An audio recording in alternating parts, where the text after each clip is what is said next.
السلام علیکم دوستو ویڈیو شروع کرنے سے پہلے حضور نبی کریم صلی اللہ علیہ وسلم پر درود پاک پڑھتے ہیں۔ اللہم صلی علی محمد وعلی آل محمد کما صلیت علی ابراہیم وعلی آل ابراہیم انک حمید مجید۔ اللہم بارک علی محمد وعلی آل محمد کما بارکت علی ابراہیم وعلی آل ابراہیم انک حمید مجید۔ تو دوستو بڑھتے ہیں ویڈیو کی طرف۔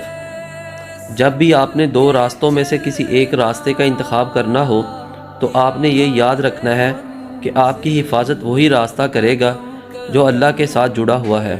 جب بھی آپ اللہ رب العزت کی مرضی کے خلاف کوئی کام کرنے کا دل چاہ رہا ہو تو آپ یہ یاد رکھیں کہ اگر آپ نے وہ کام کر ڈالا تو آپ اللہ رب العزت کی حفاظت سے نکل جائیں گے۔ اللہ رب العزت سے دعا ہے کہ ہمیں سیدھے راستے پہ چلنے کی توفیق عطا فرمائے اور ہمیں اپنی حفظ و امان میں رکھے۔ اوکے، اللہ حافظ۔